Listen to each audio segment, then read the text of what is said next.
Let's begin by recapitulating the previous video where we talked about a problem of bidirectional underdetermination. In the example we used there, the same thing can be called a pen and a weapon. We can extend this to a toy, a doorstop, or a paperweight. Then pen is actually multiple things, but I don't see them always. All these views can be empirically and rationally confirmed. That establishes that one thing is multiple things. However, all the things that a pen is are not obvious to everyone at all times, places, and situations. For different times, places, situations, and persons, the same thing can be called something else. Thus, neither I nor the pen are fixed things. We are both variable, but not arbitrarily variable. Sometimes when I see a pen, I automatically get the desire to sign my name with flourish. This is not arbitrary. The pen triggers in me a desire for a specific kind of use, not all the possible uses. By such triggering, the pen controls me in a specific manner, just as I control the pen in specific ways. This bidirectional control of the pen by me and of me by the pen requires us to conceive reality as choice and possibility. I am some possibilities and choices. The pen is also some possibilities and choices. By my choices, I activate specific possibilities in the pen. By its choices, the pen activates specific possibilities in me. We have to treat even the pen as a person because the basic principle of choice and possibility applies to everything. This requires the personalization of reality. The world is not inert objects. Everything is a person, although with greater and lesser capacity. This is the essential lesson of bidirectional underdetermination. The personalization of reality puts into doubt whether an observer independent reality even exists. For example, we can ask, isn't there anything that remains observer independent while we choose some possibilities out of the many possibilities? The answer is that there is always something objective about the world, but that objectivity has to be defined as all the impossible things, because what something can never be is independent of all individual observers. For example, we noted that a pen cannot be a car, a boat, or a cycle. This is independent of observers. Observers can choose to see the same thing as a pen, weapon, toy, paperweight, or doorstop, but no observer can see that thing as a car, boat, or cycle. Therefore, all that is impossible for a thing to be is observer independent. Realism, in the classical sense, as something that is independent of all observers, has to be defined as all that a thing cannot be. Conversely, we can redefine idealism as all possible things that something can be. Although this idealism is not confined to one person, it is not observer independent either. It varies with times, places, situations, and persons. I don't see a pen as a toy always. I do it sometimes. Due to the dependence on observers, we can call it idealism. This allows us to synthesize realism and idealism as partially true positions because they apply to different domains. Realism, as something independent of all observers, pertains to the impossible, while idealism, as something dependent on observers, pertains to the possibilities. When nothing is just one thing, then we have to know A, all that it can be, and B, all that it cannot be. This problem doesn't arise when each thing is just one thing, because by calling it one thing, we know that it cannot be anything else, and one assertion denies all other alternatives. Therefore, the need to know all that is possible and impossible arises from the fact that nothing is anymore just one thing. For instance, it is not enough to know that something is a pen because there are feather pens that cannot act as paperweights, doorstops, weapons, or toys. They can, however, be feathers. Hence, an ink cartridge pen is quite different from a feather pen. Calling something by one name doesn't equate it to other things called by the same name because each thing is many names. Unless we know all the applicable names and all the inapplicable names, we don't fully know anything.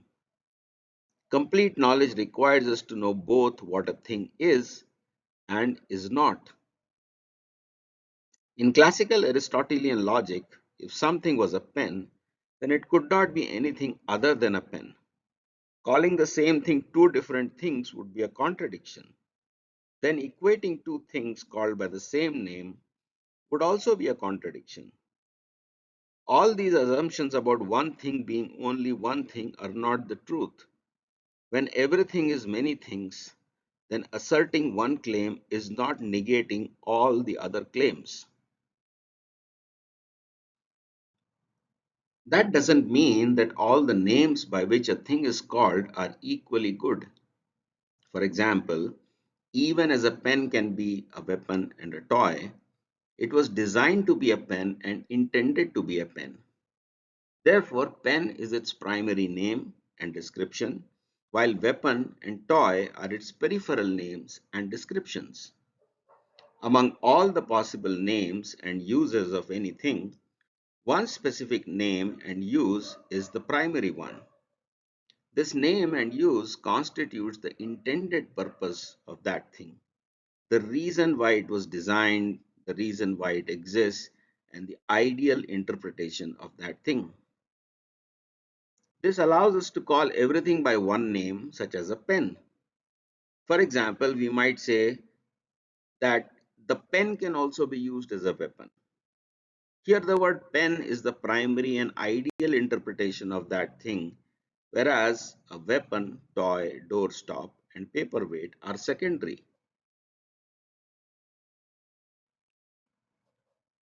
If we recall our earlier discussion about the core and periphery of a concept, we can now see this again with the structure of a pen. We had earlier said that head and heart are the core of a man, while hands and legs are peripheries, because removing the head and the heart will immediately make someone not man, but removing hands and legs will still keep them as men, although reduced men. Similarly, the pen use is the core, purpose, design, and intent. We can call it the nucleus, the kernel, or the essence of that thing. Other things like toy, weapon, doorstop, and paperweight are peripheral. Therefore, if we treated the pen as a collection of possible names and uses, then it will also uphold the same structure as that of an atom, namely that there is a kernel, core, essence, surrounded by a periphery of many other names. Now there is no difference between a macroscopic and a microscopic object, because both objects are treated as collections of possibilities, of which there is one central, primary, and main possibility, surrounded by numerous other alternative but secondary possibilities. A pen is as much a conceptual atom as the atom studied by physics and chemistry, because in both cases we talk about collections of possibilities. The principle of core and periphery can now be extended from two to three worlds, as we have discussed earlier. These are the material world, the mental world, and the Platonic world. Of these, the Platonic world is the core as it denotes the ideal, intended, designed, and primary nature of that thing. There are other possibilities like toy and weapon, doorstop and paperweight, which are possible but not the intended nature. They are peripheral to the core. Finally, there is something that each thing is not and will never be, that we can call the domain of the impossible. This domain of the impossible is embodied in other things, but it also has to be part of the definition of one thing as something that it is never going to be. For instance, pen is the core, weapon and toy are the periphery, while car, cycle, and boat are what the pen is not, but they are other things. This simple structure of a concept can be generalized into as many levels as we like. As we step away from the core, we will get concepts, names, and uses that are less and less feasible until we come to the outermost layer that denotes all the other things that something will never be. In Nyaya philosophy, the domain of possibility comprising a core and periphery is called bhava or presence, while the domain of impossibility is called abhava and it constitutes the other things that something is not. The domain of absence cannot be measured by observation, but it has to be logically recognized to say that a pen is not a car, although it can be a toy. Thus, pen is the primary use, a toy is the secondary use, and car is not the use. The negation of a car is a part of the definition of a pen, and yet it is only a logical definition that cannot be observed. Sometimes we speak about something that is conspicuous by its absence. The car is conspicuous by its absence in a pen. If car was not negated in the definition of a pen, then we would not be able to say that a pen is not a car. Remember that this arises only because each thing is not one thing. It is actually a series of many things that are less and less feasible. Thus, a pen is more likely to be used as a toy and less likely to be used as a doorstop. In subsequent videos, we will discuss how this likelihood becomes a probability of quantum objects in atomic theory. The most likely part of the atom is the nucleus. The peripheral parts are less and less likely until we come to the point of defining what something is not. Since what something is a domain of possibilities, therefore, the domain of what something is not is the impossibility. By this double definition of possibility and impossibility, we have to say that each quantum is entangled with the other quanta because they are the negated parts of a quanta and yet they are asserted separately. We can illustrate this by the example of how we see a dream. During a dream, there is a self-image which can be many things. But there is also other things within a dream that the self-image is not. In one sense, what I am not during a dream is also a part of me. But in another sense, what I am not is separate from my self-image. Thus, the negations of something are part of that thing, and yet not a part of the perceived identity of that thing. We will discuss these negations in more detail towards the end of this video.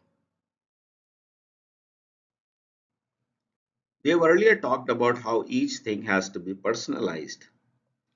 We can apply the three-world conception to the layers of a person. At the core of a person is their personality, the essence and kernel of who they are. Surrounding this core is a periphery of many things that a person becomes occasionally, although it is not his core persona. Finally, there is a domain of the impossible that each person is never going to be. Let's illustrate this idea by the example of a gentle-hearted person whose gentleness is most often seen. However, in some cases, that gentle person also becomes tough and rough.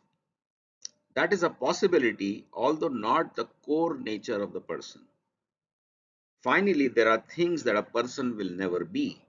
For instance, a gentle person who occasionally displays some harshness is never going to be a mass murderer.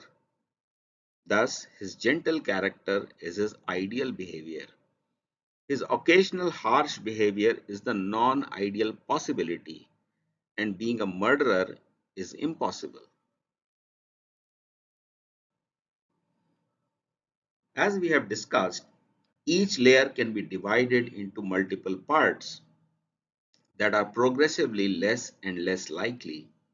For example, within the ideal is the most ideal use, followed by less ideal and the least ideal. Within the non-ideal is the most non-ideal, preceded by a more non-ideal, preceded by some non-ideal. We can illustrate this with an example again. Suppose a person was gifted a gold-plated pen on his retirement. The person who receives this gift will cherish the pen and use it only on special occasions. Using that pen for routine writing or always carrying it in the pocket is a less ideal use of the pen, even though the pen is still being used for writing rather than for playing. Thus, within each tier are many further tiers. There are more or less ideal uses of something. There are more or less non-ideal uses of something. Finally, there are more or less impossible things. Each observation exhibits something that is less or more ideal, less or more non-ideal, and less or more impossible.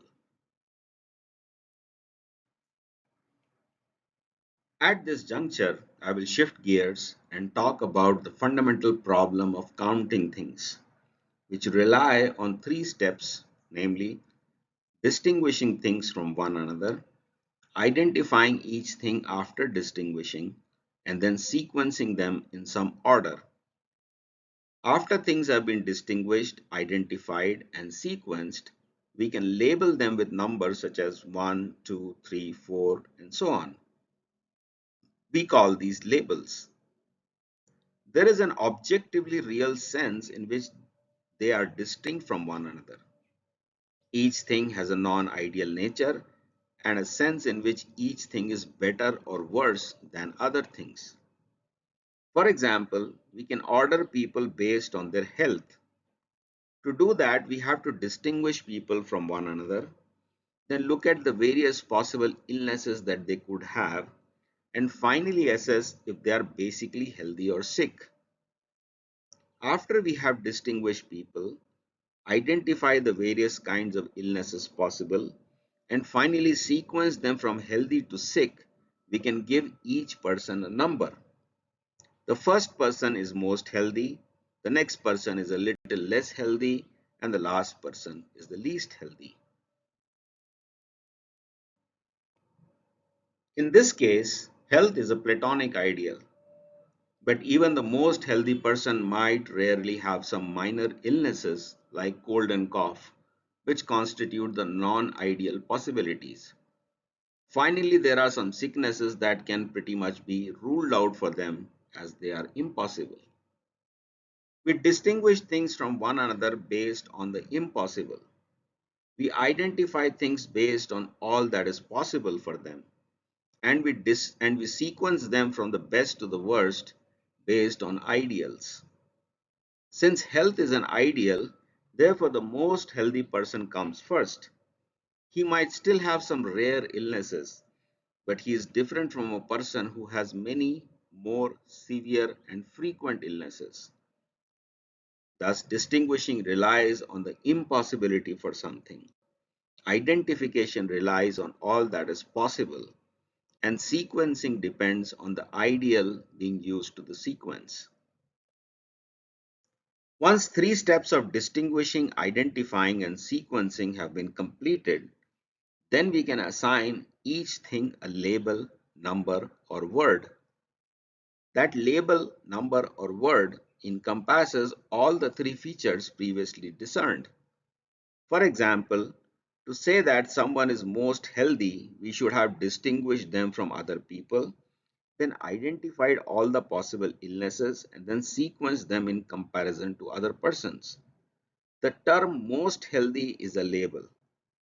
We can use numbers and call that the first. This assignment follows the previous three steps. This tripartite approach of distinguishing, identifying, and sequencing involves what we have previously discussed as three guna of nature. The resulting word or label we assign to something is the result of these preliminary steps. This is how Sankhya approaches the problem of counting. The word Sankhya means countable. The word Sankhya means numbers. And Sankhya is the process of analyzing the countable things into distinguishable, identifiable, and sequenceable elements. Thus, numbers have a very deep foundation that is unexplored in modern mathematics because modern mathematics just begins with labels like 1, 2, 3, and 4 and ignores all the preliminary steps. In Sankhya, however, we focus on how to distinguish, identify, and sequence things. These three steps are studied as the various Sankhya elements.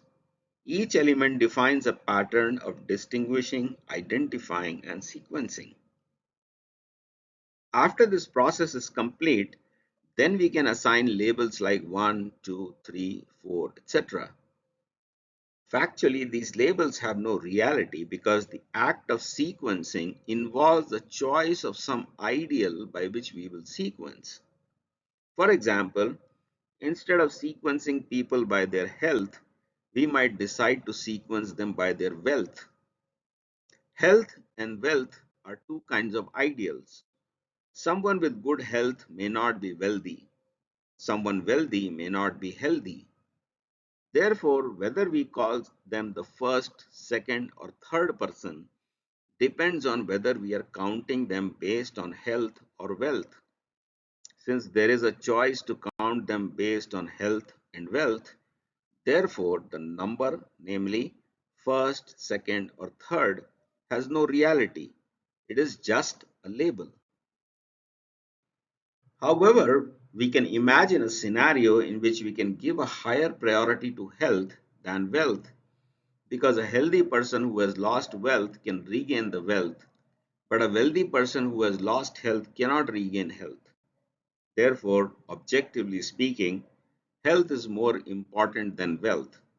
If we construct a strict hierarchy of truly important things and then use them to sequence things, then there will be an objectively true order that encapsulates their true condition.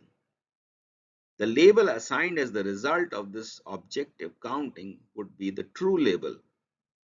Such a label, name, or number is objectively real because the criteria for ordering things have been assigned after objective analysis of a person.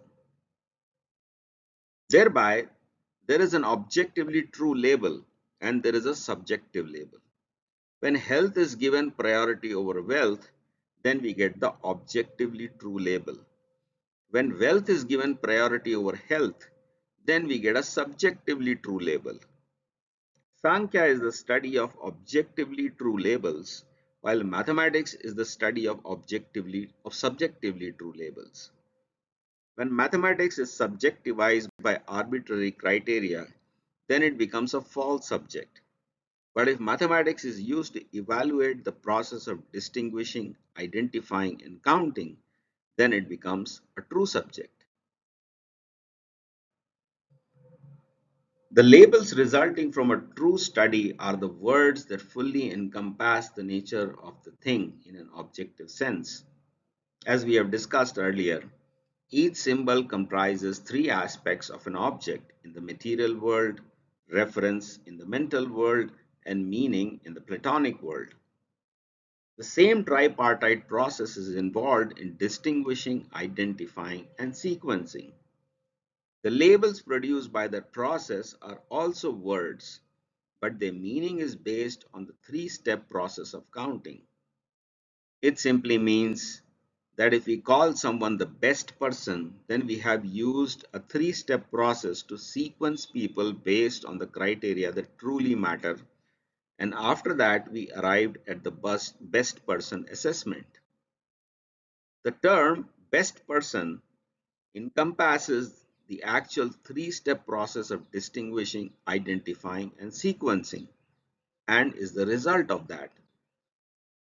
Hence, when we talked about how reality is just like words, and these words have three faces, each face is a different kind of meaning, and by these three faces, we merge the three separate worlds into one. The same conclusion can be derived from a completely different process of counting things, because counting assigns labels, but those labels are the result of three types of processes that preceded it. All this complexity of word meaning, three worlds, a word being the combination of three kinds of meanings, and these three kinds of meanings as the basis on which we count reality, is summarized in Sankhya as four tiers of reality, of which the last three are material. These four tiers are called Vaikari, Madhyama, Pasyanti, and Para. They are also called Sthula Sarira, Linga Sarira, and Sukshma Sarira. Classical texts on Sankhya, such as the Sankhya Sutra, talk about these three kinds of bodies. Similarly, classical yoga texts talk about the four tiers of reality, of which the lower three steps are material. The Sankhya and Yoga are considered two sides of the same coin because they provide different ways of arriving at the same conclusion. They use slightly different terminologies, but the net result is always the same. It will take a long time to discuss all these tiers of reality, so I will not do that here. Viewers, if they want, can pause the video if they like and read the graphic. We will now turn toward talking about the meaning of body and mind based on all that we have discussed about the process of counting. The body is the method for distinguishing or differentiating things from one another. We can also call it the process of individuating things. The mind is the process by which we identify each thing as one type of thing. Finally, personality is the basis on which we sequence things. We can illustrate this by an example. Consider two people standing side by side. We distinguish them from one another based on their bodies. Once we know that they are distinct persons, then we study each person's mind. One person may be more creative than others. Another person may be more educated than the others. Someone can be more wealthy and someone can be more healthy. After distinguishing two people, we understand each person separately. Once we have understood them completely, then we sequence them based on a preset criteria such as creativity is most important, followed by education, followed by health, followed by wealth. Thus we get first person and second person. First and second are labels here. We assign these labels after the three-step process of distinguishing, identifying, and sequencing. In this process, the first step is distinguishing the person based on the body. As we have discussed, distinguishing requires saying what something is not. Identify, Identifying involves saying all the possible things that something is. Finally, sequencing is based on the ideals. Therefore, when we speak of the body, we don't talk about objects. We rather talk about the various ways in which we can distinguish people. The result of distinguishing can look like an object, but objects are distinguished simply by one property called their location in space. Suppose, however, the two people were standing behind each other such that we would place them in more or less the same location, but they are not in the same location because one might have white hair and the other has black hair. Therefore, location alone cannot be the basis on which we distinguish things because two things can appear to be in the same location and yet they are different. We know that difference by looking for other properties such as the color of their hair. The body is all the ways that we can distinguish two persons. All the ways may not always be accessible, but to distinguish, we must use at least one of the numerous properties to distinguish them. For example, if both people are bald, then we cannot distinguish them based on their hair color.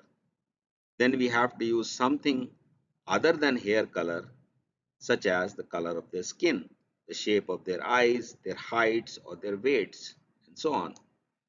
All the properties of the body are simply used to say that one thing is not another thing. If we simply look for the bodily traits, we can tell that there are two things, but we cannot tell which one is first and which one is second. To identify the first and second, we have to analyze each person and then sequence them based on some criteria of ideality. Therefore, in set theory, there is an axiom of choice which says that given a set of n things, anything can be called first, second, or third. That is because set theory is thinking about bodies alone. It hasn't analyzed all that something can be, and hence it cannot proceed to sequencing. The process of identifying and sequencing is disregarded, and both are merged into a single axiom called the axiom of choice, which means that the same thing could be called first in one system of counting, and it could be called second, third, fourth, or fifth in other systems of counting. In simple words, modern mathematics is based on distinguishing things from one another based on what one thing is not. This is also the basis of Aristotelian logic, in which each thing is an object which is not other objects. When the principle of distinguishing is applied, then we get the three principles of Aristotelian logic, namely the principle of identity, the principle of non-contradiction, and the principle of excluded middle. In this process of distinguishing, each thing is only in one place in space. One thing cannot be in two places because location in space is the basis on which we distinguish things.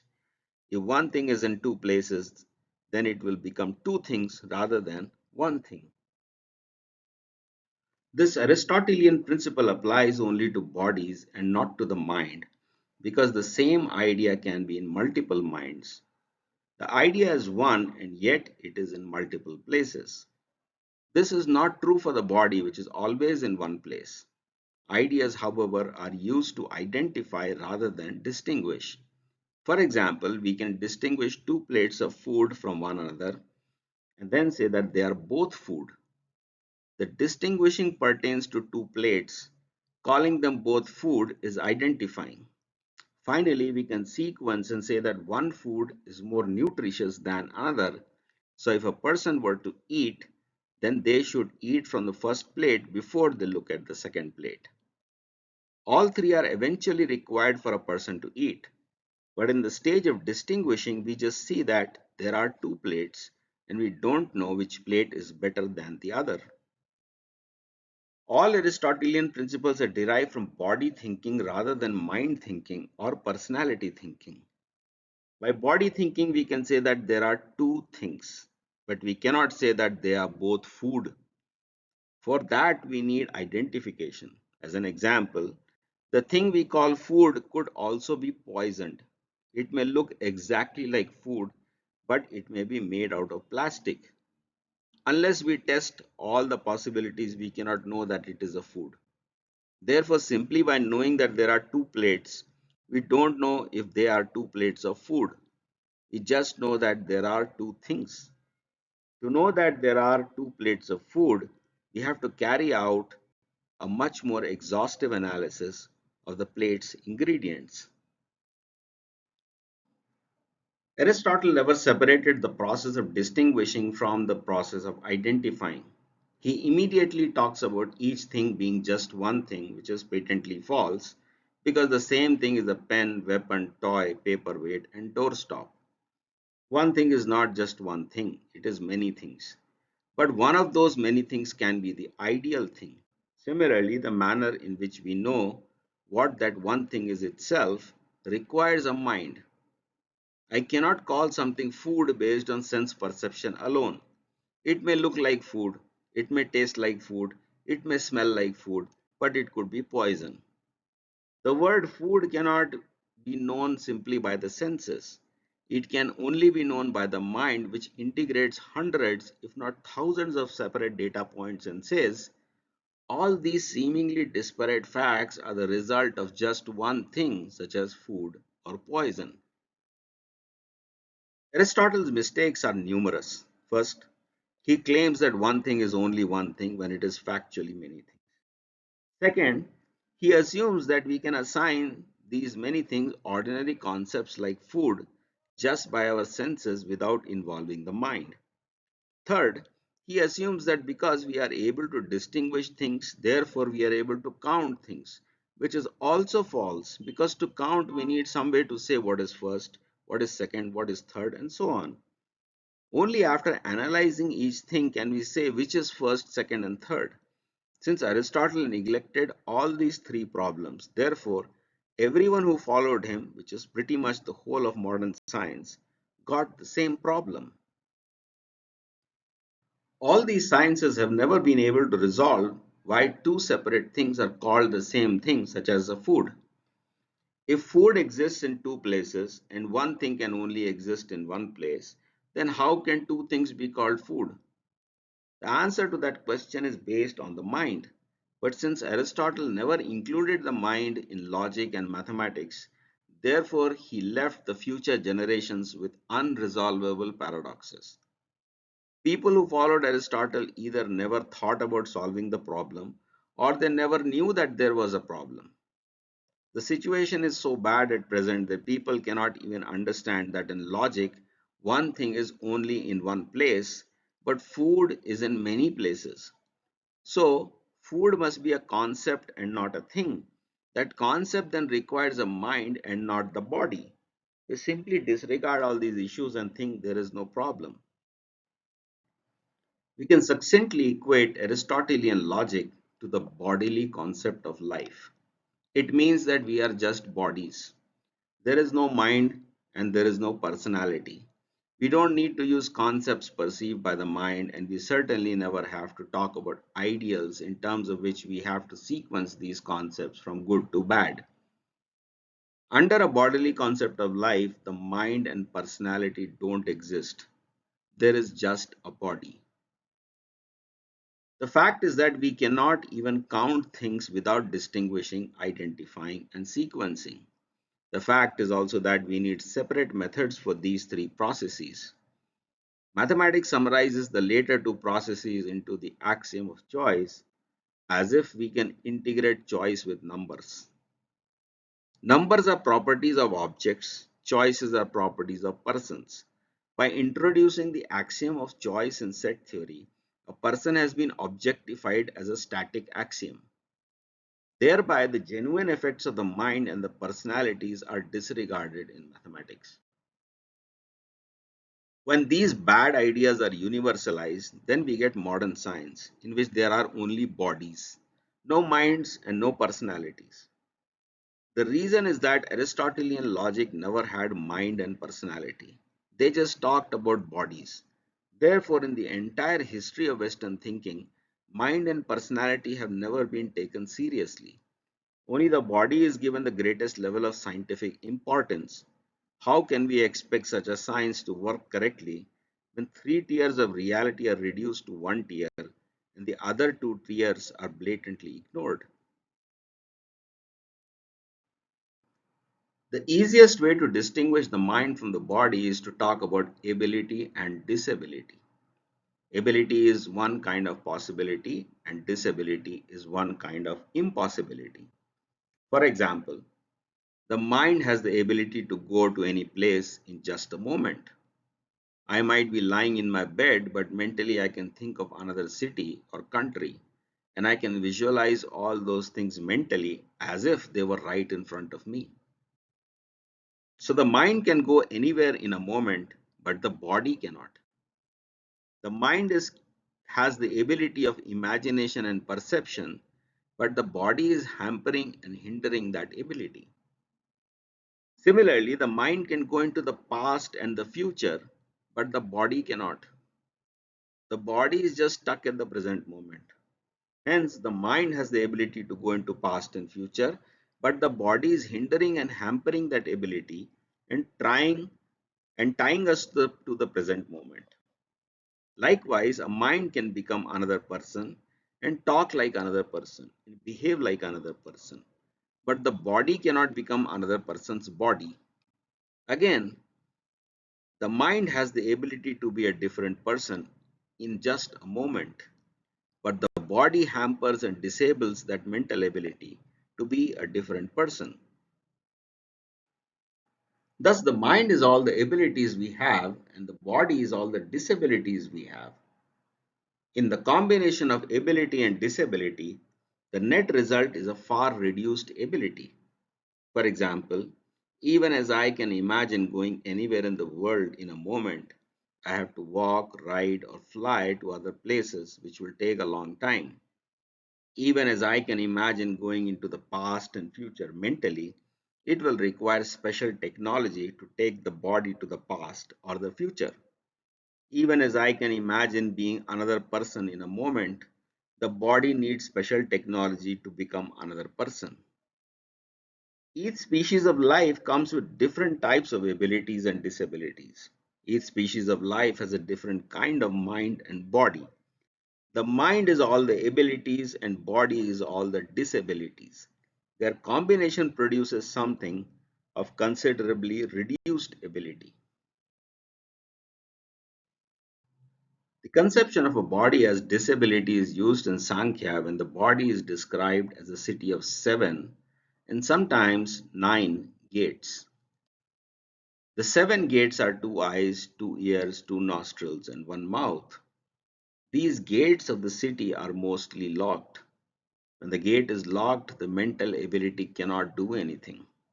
The gate has to be opened for the mind to go out of the city, such as during perception of the external world. When the gate is closed, the body disables the mental abilities. When the gate is opened, the mental ability is reactivated. Thus, by opening and closing the gates, the disability goes up and down, and accordingly, the ability of the mind appears to increase or decrease. For example, if our eyes are closed, then we cannot perceive the world around us. Even as the mind is capable of perception, the perception is disabled by the closing of the eyes. When the eyes are opened, the gates of the city are opened, and then the mind seems more capable. Thus, the science of perception can be reduced to the process of opening and closing gates. This gate opening and closing is not completely under our choice, nor is it fully determined. There are laws of choice and consequences that determine when the bodily gates are opened or closed. This opening or closing gates corresponds to atomic state transitions. When some quantum is emitted, a gate is opened. When another quantum is absorbed, the gate is closed. We have to remember that the body is disabilities. When a quantum is emitted, the disability is reduced. When the quantum is absorbed, the disability is increased. Thus, quantum emission and absorption is the opening and closing of gates. By such a process, we can perceive the world as the mind is able to receive external guests when the city's gates are open. This process of quantum emission and absorption is not random, as is thought to be in current quantum mechanics. But to demystify this process, we have to first understand that quantum emission and absorption is the opening and closing of gates for an observer.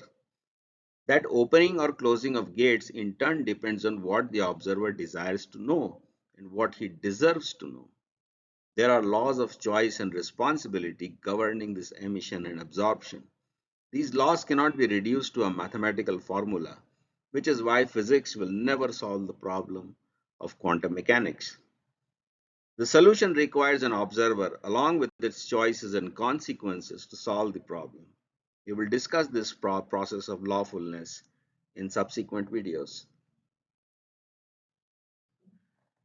Based on the simple ability and disability model of mind and body, we can talk about what life is.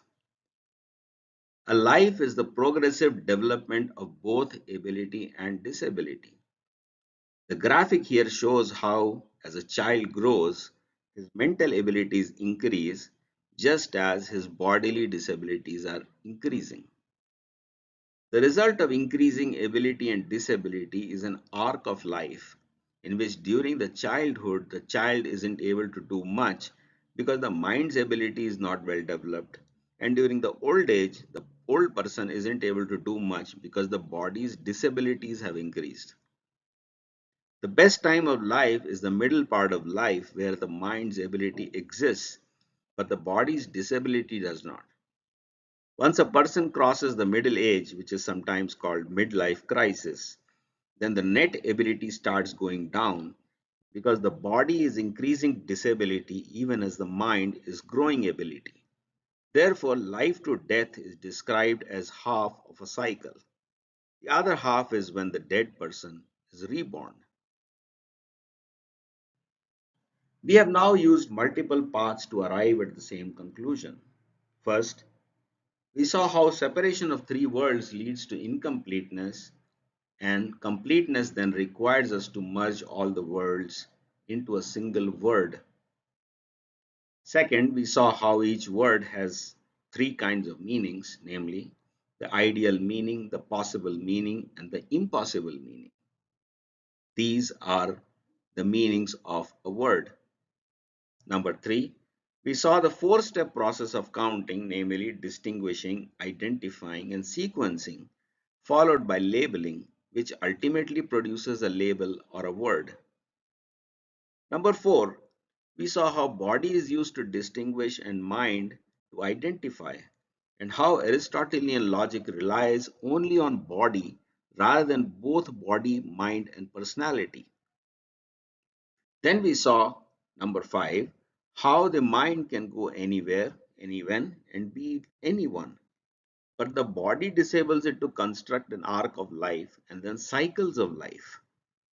Finally, we saw how the problem of bidirectional underdetermination compels us to treat everything as a person with many possibilities and many choices. We can now converge all these into a single conclusion, namely that each person is a word called I.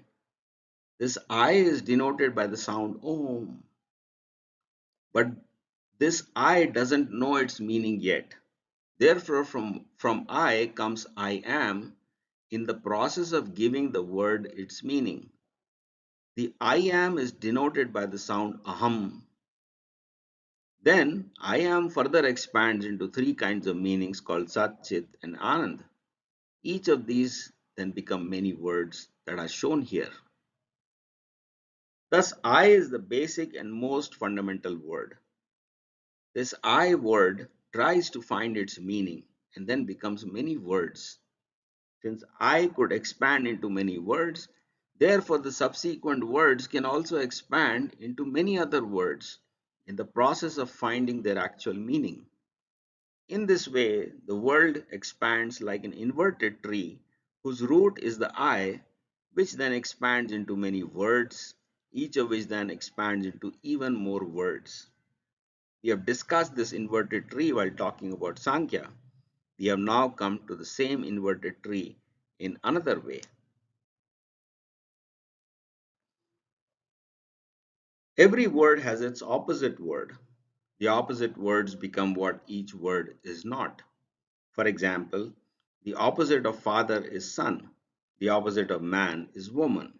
The opposite of happy is unhappy.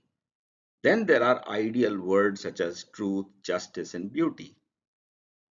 Thus, there is an ideal core from which are expanded many non-ideal words, from which are expanded their opposites. These three expansions become the personality, mind, and the body. They are all words, but they have to be studied as words rather than as meaningless and purposeless objects. If we start viewing reality as word meaning, then it spans the realm of the body, the mind, the personality, and ultimately the I. This background of word meaning now allows us to construct an alternative science based on word meaning rather than objects. Modern science studies the trajectory of objects, but in the Vedic system, we study the trajectories of words, giving themselves many meanings. In both sciences, there are trajectories, but in modern science, the trajectory is the motion of objects, while in the Vedic science, the trajectory is the successive meanings of a word. These trajectories are cyclical and constitute the arcs of life. The I says, I could be this, I could be that, I am this, or I am that. These are the possible meanings. But the I could also say, ideally speaking, I am only one thing. I need to find the ideal meaning, and then I will know who I truly am. We come to the ideal meaning of the self after trying many non ideal meanings. For example, we can say that a pen could also be a toy, a weapon, a doorstop, or a paperweight. The pen doesn't work ideally in all these cases. The pen only works ideally as a pen. The ideal meaning of a pen is that it is a pen, but there are many non-ideal meanings such as toy, weapon, paperweight, or doorstop. Therefore, if we treat reality as words, then the self can be treated as a word too. Then we can talk about how the self goes from one non-ideal meaning to another to realize that he is not ideally any of those things. Slowly, the self comes to the ideal meaning. Thus, arcs of life are also trajectories. There is an inverted tree space of possible meanings over which this arc is drawn. The self is the word that makes trajectories in space. But this trajectory is not a meaningless and purposeless activity as in modern science. Rather, the arc of life is a meaningful trajectory. Therefore, life, self realization, meaning, and purpose are divorced from modern science because modern science conceives reality as objects. But if we talk about word and meaning, then nothing is divorced from science, and we can still talk about life as a trajectory. Even the use of a pen as a toy is a trajectory by which the non ideality is realized. This is the alternative meaning of science. It is not about the trajectories of objects, it is about the arcs of lives. Thus, everything cannot be modeled as objects, but everything can be modeled as words. There can be no universal signs of objects because in this science the meanings and references of words are removed. However, there can be a universal signs of word meaning. These words are called Padārtha, where Pada denotes a word and Artha denotes a meaning. A Padārtha is a word meaning complex. These Padārtha have been incorrectly translated into English as substances owing to the materialistic thinking of those who built these dictionaries. But substances are exclusively a Western idea. There are no substances in Sankhya philosophy. The reality is instead words. Each word is understood in three ways.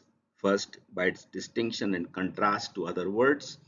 Second, by the numerous possible meanings of the word, which are used non ideally in different contexts. Third, by one ideal meaning. We can also call these three meanings the ideal meaning, the possible meanings, and the impossible meanings. For example, the ideal meaning of the word Hari is Krishna. Then there are non-ideal meanings by which we can include any thief or anyone who takes away things forcibly into the meaning of the word Hari. These non-ideal meanings are used for a monkey and a lion, which are also called Hari. Finally, there are the impossible meanings of Hari, such as a house or a car. Hurry is distinguished from a house or a car as the impossible meanings of hurry. Hurry is sometimes used non-ideally to talk about a monkey and a lion. And Hari is ideally the name of Krishna because Krishna steals butter and clothes. In this way, every word has three connotations, namely the ideal meaning, the many non-ideal meanings, and the impossible meanings. When reality is described as words, then each word is defined in three ways. This is the rejection of Aristotelian logic in which one word has only one meaning. Actually, each word has infinite possible meanings, infinite impossible meanings, and one ideal meaning. The reduction of a word to just one meaning pertains to the ideal meaning, which was fine as long as we were talking about ideal circles and squares. The reduction of words to one ideal meaning doesn't work for ordinary words like man or car. Then we have to use three kinds of meanings. The distinguishing meaning is used when we call something a square even though it is not a perfect square, although it is closer to a square and farther from being a circle or a triangle. This is how words are used to contrast things. Then words are used to denote a pen that can also be a weapon and a toy. Finally, the word hurry is used to denote an ideal thief who steals only to please everyone. By the study of word and meaning, we can know all the scenarios. The philosophy of Padārtha goes from the lowest level of geometry to everyday concepts like man and car, all the way to the self and God. God is the original I that expanded into many words, which became many I. These I then try to find the impossible meaning, the non ideal meaning, and the ideal meaning. This is the quest of life, the arc of life, the trajectory through which each person tries meanings after meanings until the ideal meaning is found. By using word meaning philosophy, we can say that the name of God is God. It means that God and the name of God have the same effects. The causes are different, but the effect is the same. Therefore, by singing the names of God and dancing with it, we are dancing with God. The cause is different, but the effect is the same. Hence, the word bhed abhed is also used for God and his name. The bheda pertains to cause and abheda pertains to effect. Thus, when we talk about Padārtha, we are talking about everything from God's name to ordinary statements. There are not many subjects studying many different objects. Each subject has to deal with a word. They can be different kinds of words, but all words have the same pattern of three kinds of meanings. Therefore, all subjects can be unified as the study of words and remain distinct as the study of different words. Thus, we get unity of all scientific subjects. The Padārtha view of reality is the semantic view of reality. It is not based on faith. We establish it through reason and observation, step by step. We establish it by following multiple paths, as I have done by using 6 paths in this video series so far. Finally, we establish it by testing that it dissolves contradictions, paradoxes, and confusions. When something solves all problems and can be established in many ways, then we call it the perfect truth.